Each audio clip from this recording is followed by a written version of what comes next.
యువత కావాలి, నాకు చీల్చి చెండాడే యువత కావాలి, నాకు దేశం కోసం. అంటే ఎందుకు చెప్తున్నానంటే, సర్దార్ వల్లభాయ్ పటేల్ గారిని అడిగారంట. బెంగాల్ రాష్ట్ర విభజన అప్పుడు 1920లో విభజిస్తున్నాం అనుకున్నప్పుడు దేశంలో ఉన్న జాతీయ నాయకులు అందరూ వచ్చారు, జరగకూడదని ఆప్ చేశారు. అలాంటిది భారతదేశాన్ని పాకిస్తాన్గా భారత్గా విభజిస్తుంటే మీరు ఎందుకు చేయలేకపోయారు, ఆపలేకపోయారు? ఒక రాష్ట్రాన్ని ఆపగలిగినప్పుడు ఇది ఎందుకు ఆపలేకపోయారంటే, ఆయన అన్న మాటలు ఏంటంటే, మాకు వయసు అయిపోయింది, పెద్దవాళ్ళం అయిపోయాం, జైలులో నలిగిపోయాం, సరికొత్త యువరక్తాన్ని తయారు చేయలేకపోయాం, మాకు శక్తి సన్నగిల్లింది అని. అందువల్ల వదిలేయాల్సి వచ్చింది చేతుల అని. అది నాకు చాలా ప్రేరణ అయింది. నెక్స్ట్ అందరం గౌరవ ముఖ్యమంత్రి గారు వికసిత్ ఆంధ్రప్రదేశ్ కోసం ఆలోచిస్తున్నారు. నేను వికసిత్ ఆంధ్రప్రదేశ్ కోసం ఆలోచించే వాళ్ళు ఉన్నారు. నేను ఆలోచిస్తుంది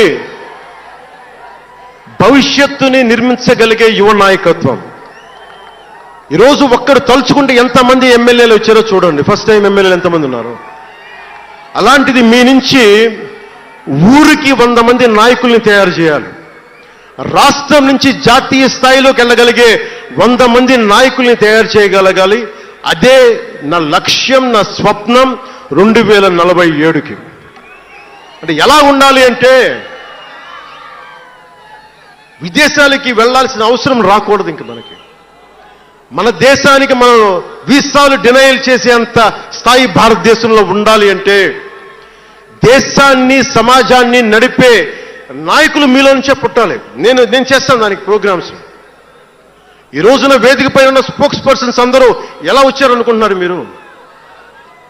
హరిప్రసాద్ గారికే చెప్పాను నేను, సార్ ఎలా చేయమంటారు సార్ మమ్మల్ని అని అడిగితే, మీరు వెళ్ళి జనంలోకి వెళ్ళండి, ఎవరైతే మాట్లాడగలరో వాళ్ళు పిలవండి అంటే, అలా పిలిస్తేనే ఇక్కడున్న స్పోక్స్ పర్సన్స్ అందరూ కూడా జనం మధ్యలోంచి పికప్ చేసిన వాళ్ళు.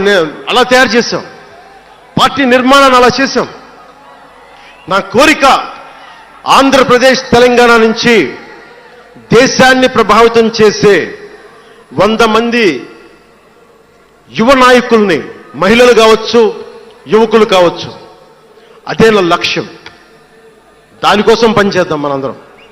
ఎందుకంటే సరైన నాయకులు లేకపోతే చిల్లర వేషాలు వేసేవాళ్ళు, పనికి మాలిన వేషాలు వేసేవాళ్ళు చూశాం కదా గత ప్రభుత్వంలో ఎలా ప్రవర్తించారు. వాళ్ళు వచ్చారు అంటే బలహీనత మనది, తప్పు మనది. ఎవరు వచ్చినా వదిలేస్తున్నాం మనం. అందుకని మీరందరూ దానికి సంసిద్ధం అవ్వండి.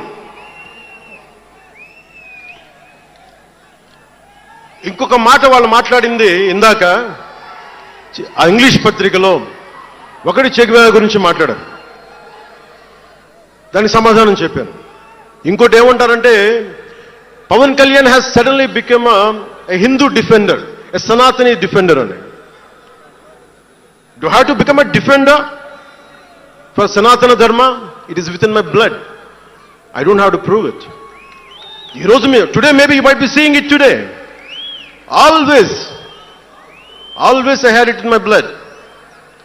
నేను 21 yearsలో కూడా 14 ఏళ్ల వయసు నుంచి, right from the age of 14 I was doing దీక్ష. 14 సంవత్సరాల నుంచి ఎప్పుడు అయ్యప్ప దీక్ష చేసేవాడిని. మొన్నే మా అన్నయ్య, మా నాగబాబు, మా అమ్మ, నేను ఒక ఫోటో చూపించారు ఎవరో. నేను కాషాయ బట్టల్లో ఉన్నా, మా అన్నయ్య, మా పెద్దన్నయ్య, మా చిన్నయ్య, మా పెద్దన్నయ్య, మా అమ్మ నవ్వుతూ ఉన్నారు. నేను ఈ ఫోటో ఎలా పెట్టానంటే, ఏంటి జీవితం, వైరక్తి వైరాగ్యంతో ఉండేవాడు. అంటే నేను నా ధర్మం మీద నాకు అంత గౌరవం. సో నాకు మీరెవరూ కొత్తగా సర్టిఫికేట్లు ఇవ్వాల్సిన అవసరం లేదు, నేను మీకు ప్రూవ్ చేసుకోవాల్సిన అవసరం అంతకంటే లేదు. అంటే చిన్నప్పుడు ఎలా ఉండేయండి పరిస్థితులు, ఏదైనా మాట్లాడదాం వీళ్ళందరితో అంటే, సడన్గా నువ్వు తిరుపతి లడ్డూలు కల్తీ అయిపోతే నువ్వు ఎర్ర బట్టలు వేసుకొని ఇవన్నీ మాట్లాడుతున్నావు అంటే, నేను చెప్పండి మీరు ఇప్పుడు దాకా 219 టెంపుల్స్, 219 టెంపుల్స్ అపవిత్రం చేస్తే, మన అంతర్వేది రథాన్ని తగలబెడితే నేను వచ్చిండొచ్చు కదా. రామతీర్థంలో రామచంద్రుల వారి విగ్రహాన్ని తల నరికేస్తే నేను బయటకు వచ్చి గోల చేసి ఉండొచ్చు కదా. ఎందుకు స్టేట్మెంట్గా పరిమితం అయ్యాం? చిన్నప్పటి నుంచి మా ఇంట్లో రామనామ జపం ఉండేది. మా నాన్న ఉమ్మడి కమ్యూనిస్ట్ పార్టీ సభ్యుడు, ఎథీస్ట్ ఒకప్పుడు, టీన్స్లో 20లో. ఆయన మరి ఎలా మారిందో మనసు తెలియదు కానీ విపరీతం రామభక్తుడు అయిపోయాడు నేను పుట్టేటప్పటికి. మా ఇంట్లో ఎప్పుడూ రామనామమే ఉండేది. ఆ రామనామాన్ని జపిస్తూనే నాకు జబ్బు వచ్చినా మా నాన్న రామనామం చెప్పేవాడు. అలాంటి రామనామం జపించే మాకు రాముడి విగ్రహం తల నరికేస్తే కోపం రాకూడదంటారేంటి మీరు? ఇదే మీకు ఒక మహమ్మద్ ప్రవక్తకి పవిత్ర రంజాన్ మాసంలో మహమ్మద్ ప్రవక్తకి మీరు ఒక మాటని దూషించగలరా? దూషించి బతకగలరా? అల్లాని ఒక మాట అనగలరా? జీసస్ క్రైస్ట్ ఒక మాట అనగలరా? మేరీ మాతని ఒక మాట అనగలరా? కానీ పార్వతీ దేవిని తిడతారు, లక్ష్మీ మాతని తిడతారు. అంటే నువ్వు ఇస్లాంకి అపవిత్రం జరిగితే మాట్లాడితే సెక్యులరిజం, జగన్మాతకి కానీ పార్వతీదేవికి కానీ శివుడికి కానీ రాముడికి కానీ అయ్యప్పకి కానీ అపవిత్రం జరిగితే మా మనోభావాలు బాధపడకూడదు, గాయపడకూడదు, నోరు మూసుకొని కూర్చోవాలి. ఆ జనరేషన్ పోయిందిరా బాబు, ఆ జనరేషన్ పోయింది. ఒక తప్పుని తప్పుగానే చెప్తాం. ఒక హిందువు ఒక ముస్లిం పట్ల తప్పు చేస్తే తప్పనే చెప్తాం. ఓల్డ్ సిటీలో ఉండే ఒక నాయకుడు 15 నిమిషాలు కళ్ళు మూసుకోండి, పోలీసుల్ని మేము హిందువులకి ఏంటో మేము చూపిస్తామంటే అది తప్పు పట్టకూడదంటే ఎట్లా? అది మతోన్మాదమా? ఏం మాట్లాడుతున్నారు మీరు? బతుకమ్మ బతుకమ్మ బతుకమ్మ అని చెప్పి బతుకమ్మ పాటని మీరు వెటకారం చేసి ఓల్డ్ సిటీ నాయకుడు మాట్లాడితే దాన్ని డిఫెండ్ చేసుకోవటం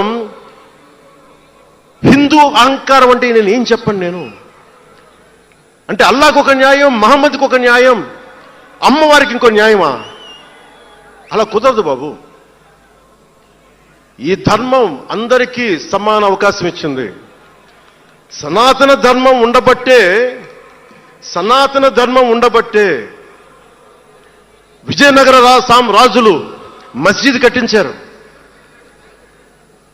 సనాతన ధర్మం కాబట్టే బంగ్లాదేశ్ని హిందువుల రక్తంతో తడిపి బంగ్లాదేశ్కి విముక్తి కలిగించాం. ఈ చరిత్ర తెలుసుకుంటే కదా. దేశ విభజన జరిగింది. మీరు ఎంతమందికి తెలుసు దేశ విభజన కష్టాలు? మీరు సినిమాలు నడుస్తారు, అక్కడ తాగిపోయారు మీరు. నేను అక్కడ తాగలా. నేను అమితాబ్కి ఫ్యాన్ని, నేను చిరంజీవి గారికి ఫ్యాన్ని, కానీ దేశానికి అంతకంటే పెద్ద ఫ్యాన్ నేను. అంటే మీరు మనందరికీ బాబాసాహెబ్ అంబేద్కర్ గారి గురించి తెలుసు. First law minister of Bharat. ఎక్కడికి వెళ్ళినా ఆయనకి 100 అడుగులో, తెలంగాణకి వెళ్ళినా ఆంధ్రాకి వెళ్ళినా 100 అడుగులు ఇంకా పైన విగ్రహం పెట్టి మనం ఆరాధిస్తాం. మీకు ఎవరికైనా తెలుసా?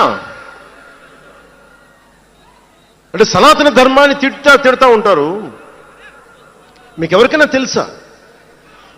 పాకిస్తాన్ ఫస్ట్ లా మినిస్టర్ దళిత కమ్యూనిటీకి చెందిన జోగేంద్రనాథ్ మండల్.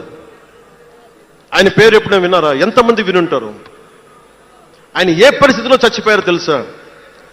ఆయన నేను భారతదేశాన్ని నమ్మను, పాకిస్తాన్ని నమ్ముతాను అంటే అంబేద్కర్ గారితో సహా చాలా మంది వద్దని చెప్పినా కానీ ఆయన పాకిస్తాన్కి వెళ్ళిపోయి దాన్ని బంగ్లాదేశ్లో చాలా హిందూ జిల్లాలు కలిపేసి ఆయన దళిత కులాల నుంచి వచ్చిన వ్యక్తి. అందరూ ఆయన మాటలు నమ్మి ఆయన సమాజం హిందువులందరూ ఉండిపోతే దేశ విభజన తర్వాత జరిగిన గొడవల్లో దాదాపు ఆయన కుటుంబంలో బంధువులందరినీ ఊచకోత కోసి చంపేశారు. పాకిస్తాన్ లా మినిస్టర్గా వెళ్ళిన వ్యక్తి భారతదేశ